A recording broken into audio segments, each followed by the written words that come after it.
ప్రధానంగా హరీష్ రావు గారు కానీ లేకుంటే కేటీఆర్ గారు కానీ లేకుంటే సబితా ఇంద్రారెడ్డి గారు కానీ వీళ్ళు శవాల మీద పేలాలు ఏరుకునేటువంటి కార్యక్రమం చేస్తున్నారు. నేను ఎందుకు ఈ మాట అంటా ఉన్నానంటే ప్రభుత్వము ప్రజల పక్షాన ఉంది అని చెప్పడానికి ముఖ్యమంత్రి గారు ఎన్నో సందర్భాల్లో చెప్పారు. ఈరోజు మేము కూడా మొదటిసారి హైడ్రా ఎప్పుడైతే యాక్షన్లకు వచ్చిందో, ఎప్పుడైతే నందగిరి హిల్స్లో గుడిసెల దగ్గరికి వచ్చినప్పుడే నేను దాన్ని వ్యతిరేకించి చెప్పాను, గుడిసెల జోలికి మనం వెళ్ళకూడదు అని చెప్పాను జరిగింది. ఇప్పుడు కూడా నేనేం చెప్తున్నానంటే వీళ్ళు గతంలో ఒక స్టేట్మెంట్ ఇచ్చారు, అది నేను తర్వాత మీకు ప్లే చేసి చూపిస్తాను. వీళ్ళు ప్రధానంగా ఈరోజు హరీష్ రావు ఏమంటుండు, ఈటెల రాజేందర్ ఏమంటుండు, ప్రభుత్వాన్ని బదనాం చేయాలి, ప్రజల్ని తప్పుదోవ పట్టించాలి, ప్రజల్ని భయప్రాంతులకు గురి చేయాలి, మీ ఇండ్లు మొత్తం గులగొట్టేస్తారు అని. అయితే ఎక్కడైతే 20 సంవత్సరాల కిందనో 15 సంవత్సరాల కిందనో ఇండ్లు కట్టుకున్న వారు ఎవరైతే ఉన్నారో అవన్నీ కూడా అప్పుడు బఫర్ జోన్ కిందనో FTL జోన్ కిందనో డిక్లేర్ చేసి ఉంటే వాళ్ళు ఇల్లు కట్టుకొని ఇన్ని సంవత్సరాలు అయింది. కాబట్టి నేను కూడా ప్రభుత్వానికి ముఖ్యమంత్రి గారికి వాళ్ళ పక్షాన నేను రిక్వెస్ట్ చేస్తాను, పర్సనల్గా పోయి వాళ్ళందరికీ అక్కడే మళ్ళీ పునర్వాసం కల్పించాలి. మూసీ నది మీద మాత్రము మూసీ ప్రక్షాళన అవసరం రాబోయే తరాలకు. కానీ లేకపోతే మూసీ గత 20-30 సంవత్సరాల కింద ఒకసారి మూసీ పొంగి పొర్లినప్పుడు అక్కడ ఉన్న గౌలిగూడ డిపో మొత్తం మునిగిపోయింది. అదేవిధంగా మూసీ నాల మీద ఉన్నందరూ కూడా కొట్టుకోపోయి ఎంతో ప్రాణ నష్టం, ఆస్తి నష్టం జరిగింది ఆ రోజుల్లో.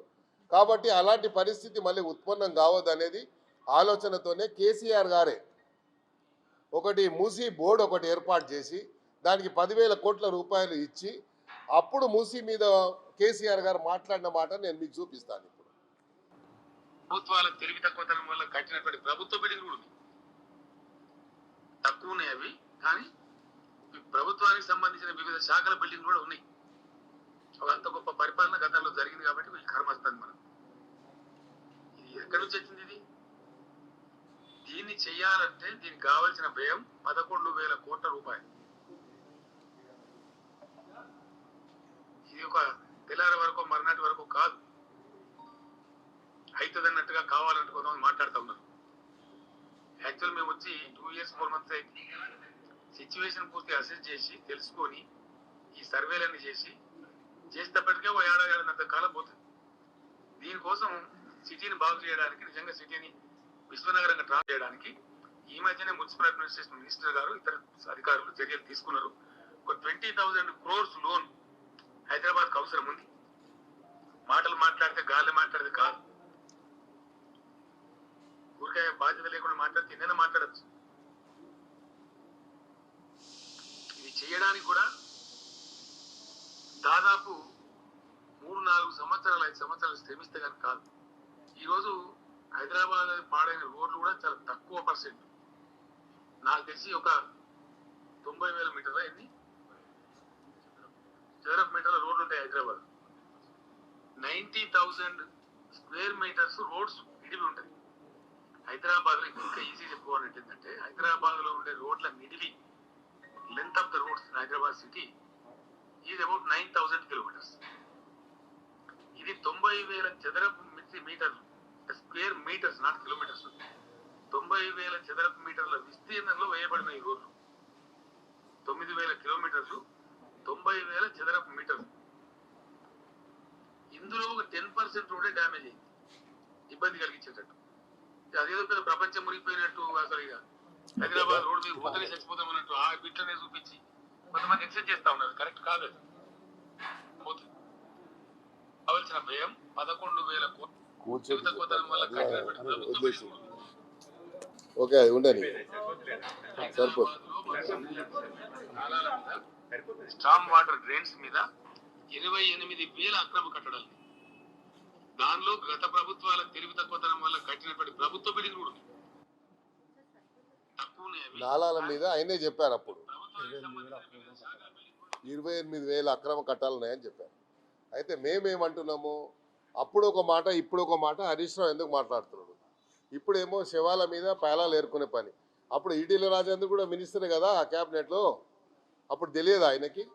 ఇప్పుడు ప్రభుత్వాన్ని బదనాం చేయాలి, ప్రజల్ని భయప్రాంతులు చేయాలి, ప్రజల్ని మరి పానిక్ చేయాలి, ప్రజల ద్వారా ముఖ్యమంత్రి గారి వాళ్ళ సొంత కార్యకర్తల్ని తీసుకొచ్చి ముఖ్యమంత్రి గారి మీద మరి శాపనార్థాలు పెట్టుడు, మరి ఆ ముఖ్యమంత్రి గారి మీద అనరాని ఉచ్చరించని మాటలు మాట్లాడు, ముఖ్యమంత్రి గారి మీద మరి వారి కుటుంబం మీద తిట్టడము, ఇవన్నీ మాకు బాధ కలుగుతూ ఉంది. కాబట్టి హైడ్రా వల్ల ఇప్పుడు ఏదైతే స్లమ్ ఏరియాస్ కింద ఉన్నాయో డిక్లేర్ అయినాయో అప్పుడు ఉన్నటువంటి 20 సంవత్సరాల కింద బఫర్ జోనో ఏదో జోన్ కింద డిక్లేర్ అయి ఉంటే వాళ్ళందరి యొక్క శాపనార్థాలు మనకు అవసరం లేదు. వాళ్ళకి అక్కడే మళ్ళీ పునర్వాసం కల్పిస్తే మన ప్రభుత్వానికి మంచి పేరు వస్తుంది. ప్రభుత్వంలో ముఖ్యమంత్రి గారు ఉన్నారు కాబట్టి ముఖ్యమంత్రి గారు చేయగలుగుతారు. వీళ్ళు ఏం చేస్తారు, ముసలి కన్నీళ్లు కాల్చి వాళ్ళని ఇంకా భయప్రాంతాల గురించి రెచ్చగొట్టి వాళ్ళ పబ్బం గడుపుకోవడానికి బీఆర్ఎస్ పార్టీ బీజేపీ కుట్ర చేస్తూ ఉంది. కాబట్టి ఈ రెండుటి మీద మేము తీవ్రంగా వ్యతిరేకిస్తున్నాము. ఈరోజు హైదరాబాద్ ఒక ప్రజాప్రతినిధిగా 20 సంవత్సరాల నుండి హైదరాబాద్ ప్రజల యొక్క నాడి తెలిసిన వాడిగా, 6 సార్లు ఎమ్మెల్యేగా గెలిచిన వాడిగా, హైదరాబాద్ ప్రజల ఆవేదన తెలిసిన వాడిగా ముఖ్యమంత్రి గారి మీద శాపనార్థాలు మరి అర్ధనాదాలు ఇవన్నీ కూడా ముఖ్యమంత్రి కుటుంబం మీద ప్రభుత్వం మీద వాళ్ళు వాడుతున్నటువంటి పదజాలానికి మేము తీవ్రంగా ఖండిస్తూ ప్రజల పక్షాన తప్పకుండా ప్రజల పక్షాన నిలబడతాము. వీళ్ళ ఆవేదన ముఖ్యమంత్రి గారి దృష్టికి నిన్ననే తీసుకెళ్ళడం జరిగింది. మేము వేం నరేందర్ రెడ్డి గారు మా అడ్వైజర్ గారు చెప్పడం జరిగింది, పిసిసి అధ్యక్షులు మహేష్ కుమార్ గౌడ్ గారు చెప్పడం జరిగింది. దీనివల్ల ప్రభుత్వానికి మనకు చెడ్డ పేరు వస్తుంది, మనం ముందే అప్రమత్తం కావాల్సిన అవసరం ఉంది. అవసరమైతే ప్రజాభవన్లో ఈ కూలిపోయిన వారికి మేము అక్కడే మళ్ళా ఇస్తామని చెప్పి ఒక అష్యూరెన్స్ మనం ఇవ్వాల్సిన అవసరం ఉంది. ఏవైతే నిజంగా నాలాల మీద అంటే మూసి మీద ఉన్నాయనుకోండి, నిజంగా పూర్తిగా చెరువులోనే ఉన్నాయనుకోండి, వారికి మనం కౌన్సిలింగ్ చేసి వాళ్ళని ఆల్టర్నేట్ చెప్పాలి.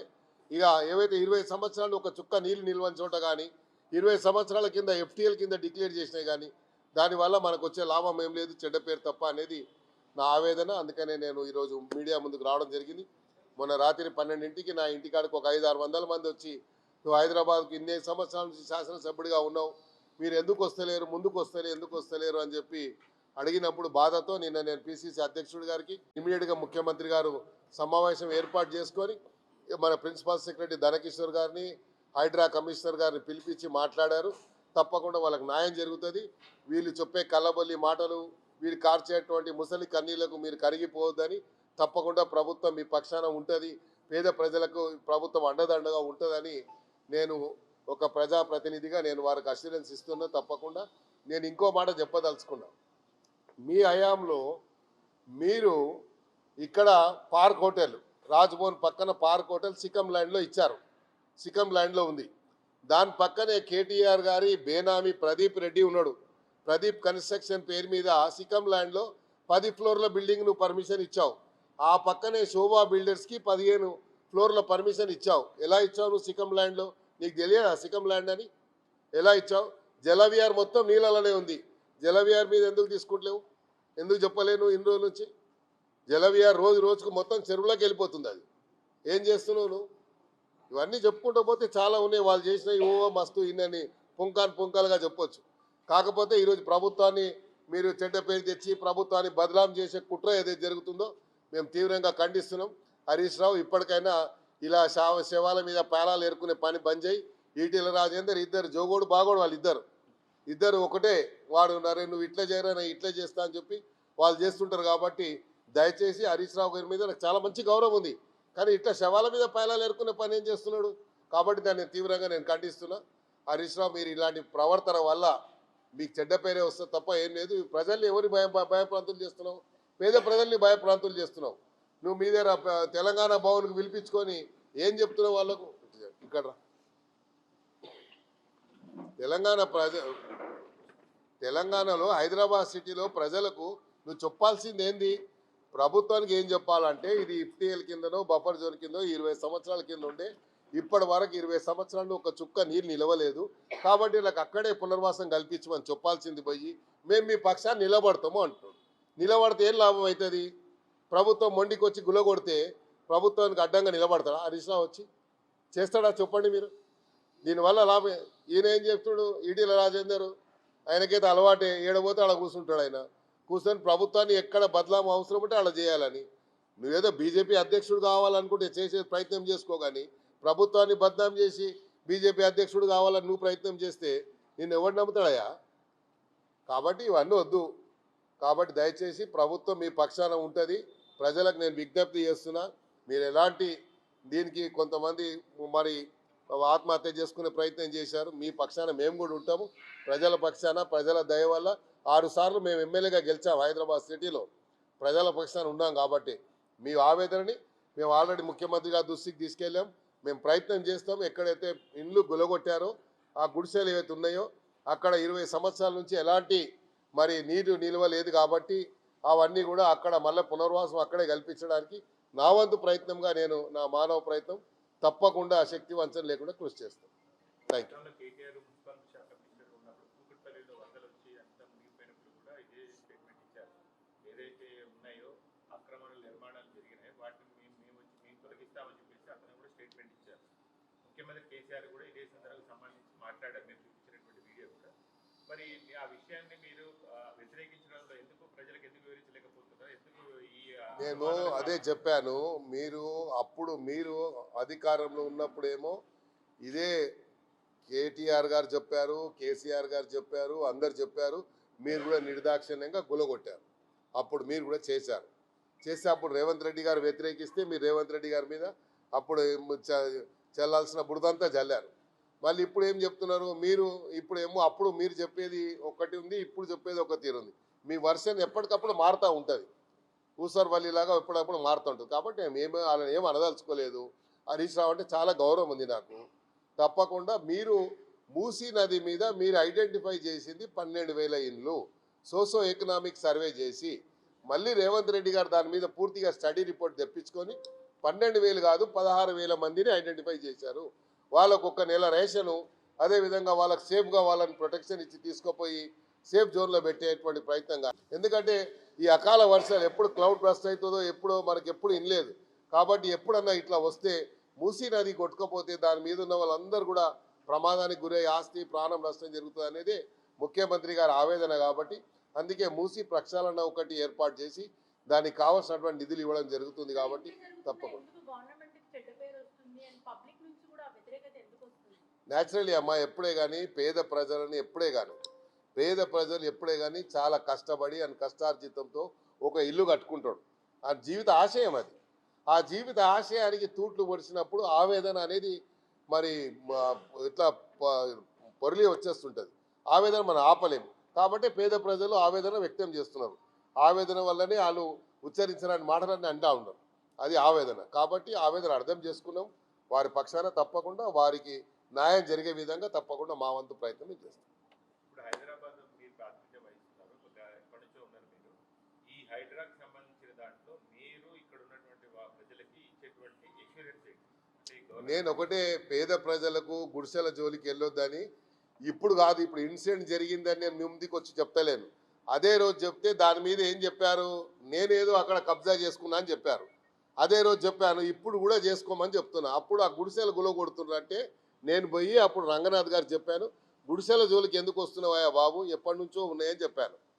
చెప్తే అప్పుడు ఏం చెప్పారు, మీడియాలనే దానం నాగేందర్ గారు అక్కడ ఏదో కబ్జా చేసుకుండు అని చెప్పి ఆడెవడో ఉన్నాడు పిచ్చోడు ఆడ ఆ కాలనీలో, వాడేదో చెప్తే మీరు అదే దాన్ని ఒకటికి 10 సార్లు చూపించారు. ఈరోజు నేను చూశాను కొత్త పలుకులో మరి రాధాకృష్ణ గారు చాలా క్లియర్గా చెప్పారు, దీనివల్ల ప్రభుత్వానికి చెడ్డ పేరు వస్తుంది అని చెప్పి. కాబట్టి మనం ఆలోచించాలి. ఇట్లా పత్రికలలో వచ్చినటువంటి స్టేట్మెంట్స్ అనేది వేగ్గా రావు. ప్రజల యొక్క ఆవేదనని పత్రిక రూపంలో వస్తుంది మనకు. ఆ ఆవేదనను మనం అర్థం చేసుకోవాలి. కాబట్టి మొన్న 500 మంది నా ఇంటికి వచ్చారు. ఎందుకంటే హైదరాబాద్లో ఏది జరిగినా ముందు మేమే ఉంటాం కదా, అప్పటి నుండి ఇప్పుడు కాదు కదా. గత 30 సంవత్సరాల నుండి ప్రజాప్రతినిధిగా మేమే ముందుండి కొట్లాడిన వాళ్ళం కదా. ఇప్పుడు మేము ఇంట్లో కూర్చుంటే ఏం చేస్తారు ప్రజలు? కాబట్టి నేను పేద ప్రజలకు అన్యాయం జరగదు. ఈ బీఆర్ఎస్ పార్టీ హరీష్ రావు 2 మాటలు చెప్పి, కేటీఆర్ 2 మాటలు చెప్పి, ఈటీల రాజేందర్ 4 మాటలు చెప్పంగానే మీరు అలా ట్రాప్లో పడొద్దు. మీ పక్షాన ప్రభుత్వం ఉంటుంది, ముఖ్యమంత్రి గారు ఉంటారు. తప్పకుండా పూర్తి ప్రభుత్వం మీకు అండదండగా ఉంటుంది.